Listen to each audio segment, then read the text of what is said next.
बिस्मिल्लाहिर्रहमानिर्रहीम। अस्सलामु अलैकुम स्टूडेंट्स, हमने इससे पहले जो लेक्चर डिस्कस किया था वो इस चैप्टर नंबर 4 का इंट्रोडक्शन था। आज हम जो डिस्कस करने जा रहे हैं वो नेक्स्ट टॉपिक है और वो टॉपिक है एडिशन ऑफ फोर्सेस। और वो बच्चों कौन सा टॉपिक है? Addition of forces. ठीक है। अब बच्चे एडिशन ऑफ फोर्सेस से क्या मुराद है? देखिए, सिंपल ये नाम से तो सिंपल टॉपिक लग रहा है कि ऐड करना है, ठीक है, लेकिन बच्चे ये एडिशन वो सिंपल एडिशन नहीं है। मैंने आपको कल भी बताया था कि वेक्टर जो क्वांटिटीज़ होती हैं उनको सिंपली ऐड या सब्ट्रैक्ट नहीं किया जाता। जितनी भी वेक्टर क्वांटिटीज़ हैं उनको हम जिस तरह सिंपल मल्टीप्लाई और डिवाइड करते हैं, इस तरह जिस तरह हम सिंपल एडिशन और जो है ना सब्ट्रैक्शन यानी कि जमा और माइनस करते हैं, उस तरह हम सिंपल उसको जमा माइनस नहीं करते और ना वो हो सकती है। वेक्टर को ऐड करने का एक अलग प्रोसेस है, एक अलग रूल है, एक अलग तरीक़ाकार है। उस रूल को हम क्या कहते हैं ये हम आज पढ़ेंगे। तो सबसे पहले तो वो कहते हैं एडिशन ऑफ फोर्स की डेफिनेशन अगर आ जाए तो बच्चों एडिशन ऑफ फोर्स मुराद कि अगर एक या एक से ज़्यादा फोर्सेस को बाय वेक्टर ऐड किया जाए तो वो एक रिजल्टेंट के तौर पर हमें मिलती हैं। रिजल्टेंट से मुराद कि एक ही इफेक्ट, जिस तरह एक फोर्स का इफेक्ट होता है ना सिंगल फोर्स का, वो इफेक्ट हमें मिलेगा। वो कहता है कि जब बच्चों दो या दो से ज़्यादा फोर्सेस को कंबाइन किया जाता है, ऐड किया जाता है, तो उससे हमें वो रिज़ल्ट मिलता है, वो इफेक्ट मिलता है जो एक सिंगल फोर्स का इफेक्ट होता है। समझ आ रही बात? The resultant of force is a single, ये बुक वाले लिखी हुई है, resultant of force is a single force, ठीक है, that has the same as combined effect of all the forces to be added, ठीक है। A resultant force is the single force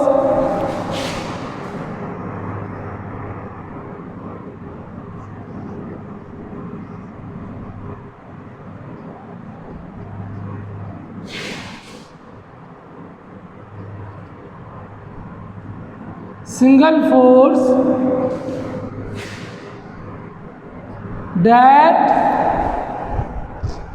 has the same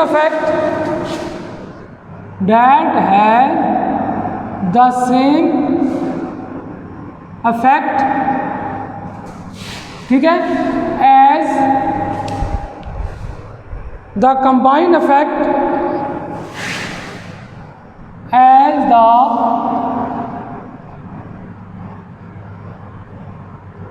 combined effect of all the forces to be added, of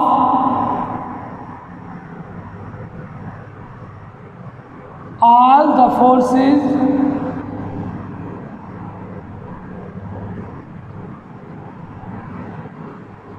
to be added, ठीक है।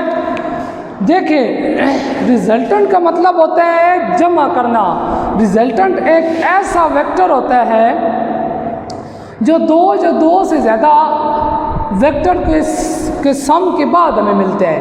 For example हमारे पास अगर एक vector है ए और एक है बी, तो इनको जो जमा कर रहा है वो रिजल्टेंट वेक्टर है ए प्लस बी।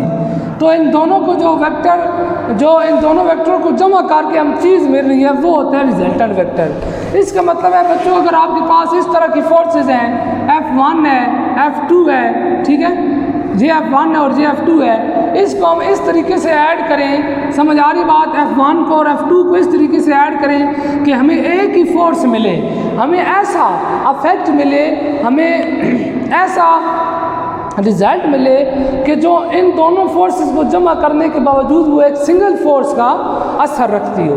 ठीक है, समझ आ रही बात? तो बच्चे देखें, द रिजल्टेंट फोर्स क्या आती है? रिजल्टेंट फोर्स ये है, ये F is equal to F1 plus F2, ये वेक्टर हैं। वेक्टर को शो करने के लिए ऊपर बार लगाते हैं, एरो हेड भी लगाते हैं, ठीक है। तो देखिए इन दोनों फोर्सेस को जो जमा करने के, इन दोनों वेक्टर को जो जमा चीज़ कार्य है वो हमारे पास क्या है, रिजल्टेंट वेक्टर, और वो है इधर क्या है, resultant force. The resultant force is the single force, ये एक सिंगल फोर्स होती है, ठीक है, that has the same effect, जो एक ही जैसा इफेक्ट रखती है as combined effect of all the forces to be added, कि सब फोर्सेस को ऐड करने के बाद वो एक सिंगल फोर्स का असर रखती है, ठीक है बच्चों।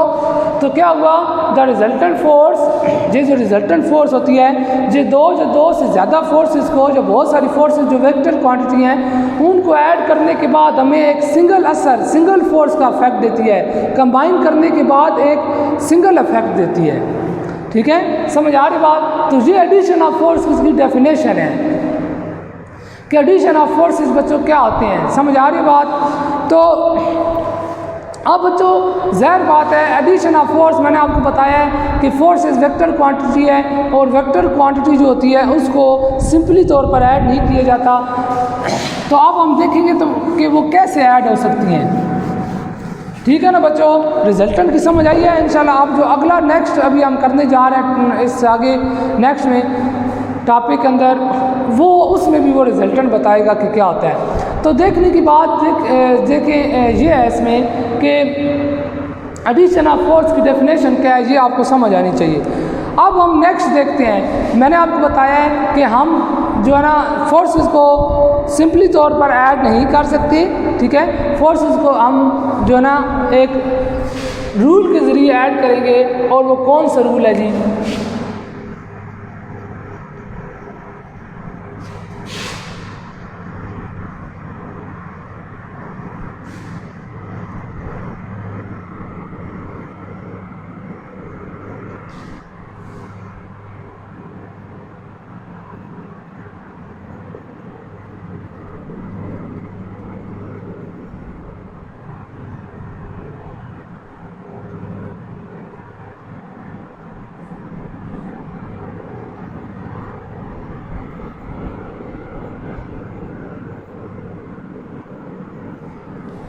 ठीक है बच्चों। वो कहता है कि फोर्सेस जो हैं वो एक सिंपली तरीके से ऐड नहीं होती, वो सिंपल मेथड से ऐड नहीं होती, उनको ऐड करने के लिए हमें एक मेथड की ज़रूरत पड़ती है, और उस मेथड को हम कहते हैं head to tail rule, head to tail rule, ठीक है बच्चों, समझ आ रही बात जी। बच्चे आपने ज़हन में रखना है, आप नेक्स्ट फर्स्ट ईयर में जाएंगे तो उधर भी ये टॉपिक आएगा।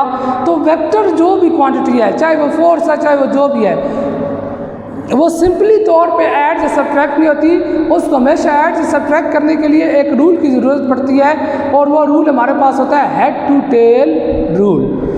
अब हम देखेंगे कि हेड टू टेल रूल क्या होता है, ठीक है बच्चों। इस नेक्स्ट हम ये आप देखेंगे कि हेड टू टेल रूल हमारे पास क्या होता है, उसको हम डिस्कस करेंगे।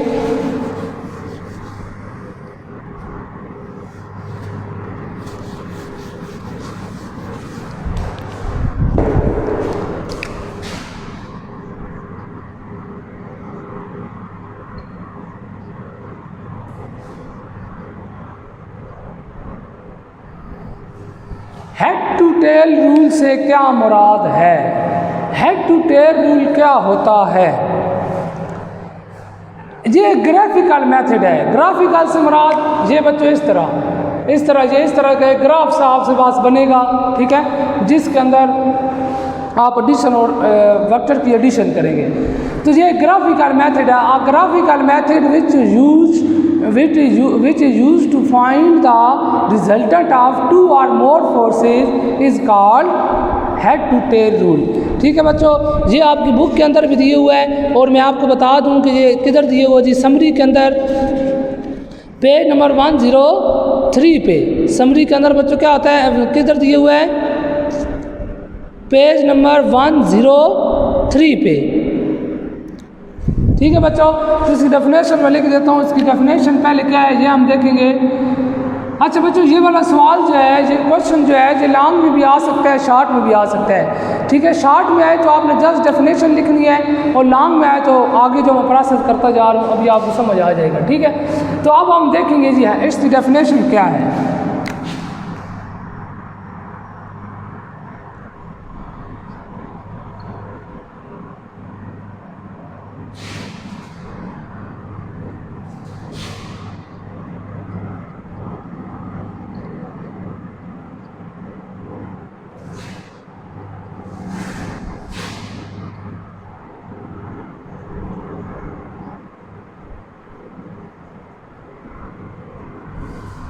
Which is used to find the resultant of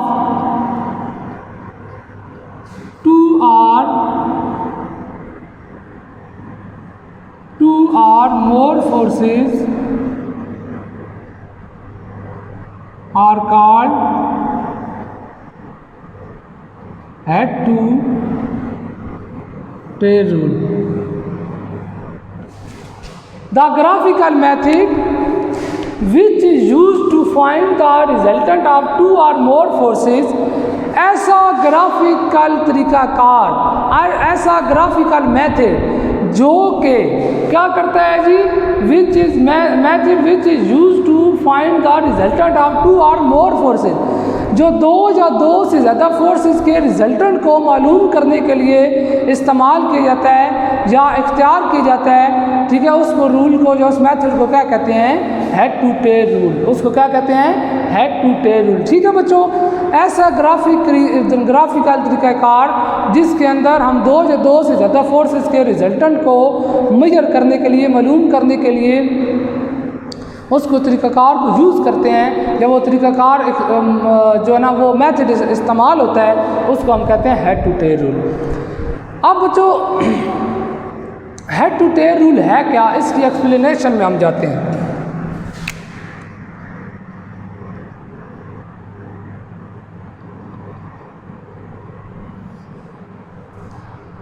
explanation कैसे होगी, अब ज़रा आपने बच्चों इसको ध्यान से देखना है।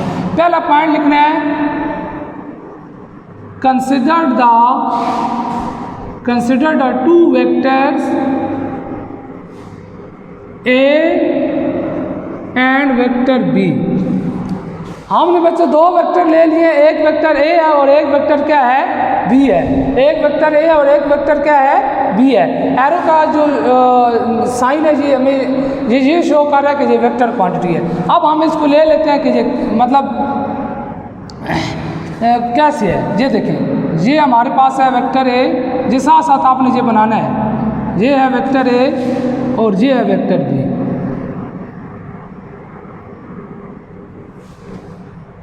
समझ आ रही बात बच्चों, हमने लिखा consider the two vector A and B. ये देखो हमने ए और बी दो वेक्टर ले लिए, ठीक हो गया।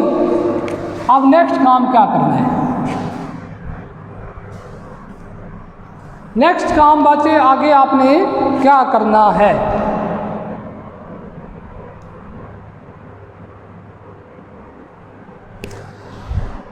अब हम बच्चों क्या करेंगे, नेक्स्ट आगे हम दूसरा पॉइंट, जी आपके पास 1 पॉइंट था, दूसरे पॉइंट के अंदर हमने क्या करना है। अच्छा एक बात ज़हन में रख लें जी, हमारे पास बच्चों पेज नंबर 87 जो है वो उस पे ये सारा दियो, लेकिन मैं थोड़े और वे के ज़रिए, थोड़े और तरीके के ज़रिए इसको करूँगा, ठीक है। समझ आ रही बात।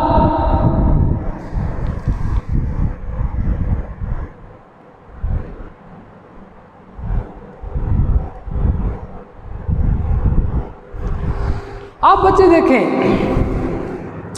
ये आपके पास है ए और बी, ये हमेशा होता है हेड, इसको आप क्या कहते हैं, एरो का जो निशान है इसको आप कहते हैं हेड और इसको आप कहते हैं टेल, दुम, ठीक है।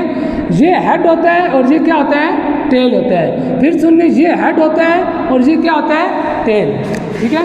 ये हेड होता है और ये क्या होता है, टेल होती है। समझ आ रही बात। अब ज़रा देखना, अब हम क्या करेंगे, अब हमें इनको ऐड करना है। कैसे, देखिए ज्वाइंट लिख लें या कंसाइड, जो अब बुक वाले ने कंसाइड लिखा है, ठीक है।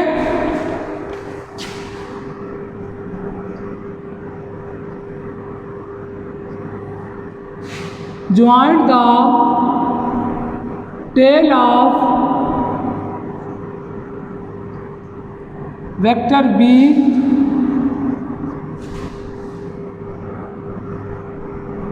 with the head of vector A.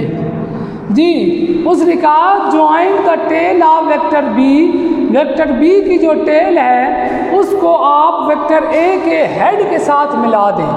Vector B की जो टेल है उसको वेक्टर ए के हेड के साथ मिला दें। आप जरा देख लीजिए, हम इसको ग्राफिकली भी ऐसे ही करेंगे। ये आपके पास वेक्टर ए था, ये इसका हेड है और ये वेक्टर बी की टेल है। ये देखें,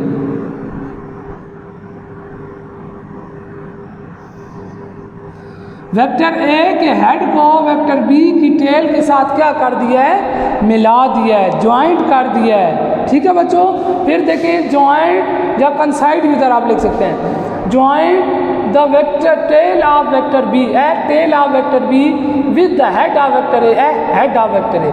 हमने क्या कर दिया, वेक्टर ए की जो हेड था उसको वेक्टर बी की टेल से कंसाइड कर दिया। नेक्स्ट पॉइंट क्या करना है जी,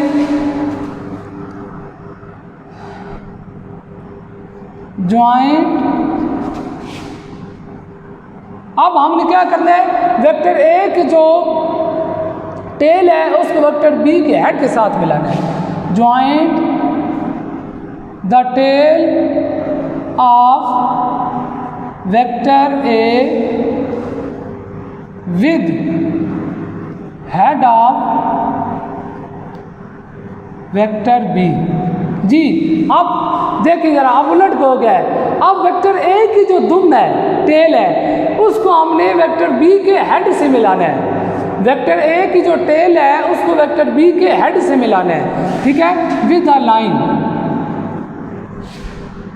विद द वेक्टर भी आप लिख सकते हैं, with the line which is called resultant of vector.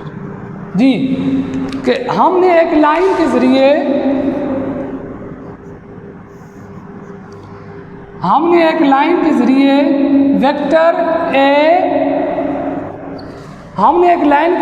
Vector A की जो टेल है उसको वेक्टर बी के हेड के साथ मिला दिया है। और वो लाइन क्या कहलाती है, रिजल्टेंट ऑफ वेक्टर, यानी कि R is equal to A plus B. R is equal to A plus B. देखो बच्चों, आपके पास ये हमने दो वेक्टर लिए थे और जियोग्राफिकली ऐड हो गया, ये नहीं हो गई। ठीक है, समझ आई बात। तो देखें, ये दो वेक्टर थे। सबसे पहले वेक्टर ए की टेल को हेड को वेक्टर बी की टेल के साथ मिला दिया, दुम के साथ। फिर हमने क्या किया, वेक्टर ए की जो दुम थी, टेल थी, उसको वेक्टर बी के हेड के साथ मिलाया और एक लाइन के साथ मिलाया है। और वो लाइन क्या कहलाती है, resultant vector. R is equal to A plus B. देखें, मैंने कहा था रिजल्टेंट वेक्टर ऐसा वेक्टर होता है जो दो या दो से ज़्यादा वेक्टर को आपस में ऐड करता है। तो ये देख लें, रिजल्टेंट वेक्टर दो या दो से ज़्यादा वेक्टर को आपस में क्या कर रहा है, मिला रहा है, ज्वाइंट कर रहा है, उनको आपस में मिला रहा है, ज्वाइन कर रहा है। ठीक है बच्चों, उनको ज्वाइंट कर रहा है, मिला रहा है। अब बच्चों वो कहता है कि resultant vector actually resultant vector क्या होता है, रिजल्टेंट वेक्टर से मुराद क्या है। ठीक है, इसकी डेफिनेशन बच्चे मैं आता लिखूंगा।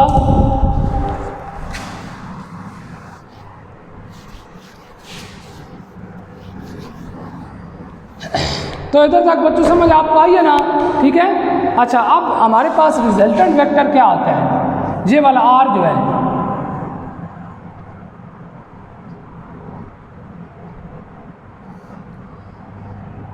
The sum of two or more vectors, the sum of two or more vectors are called resultant vector।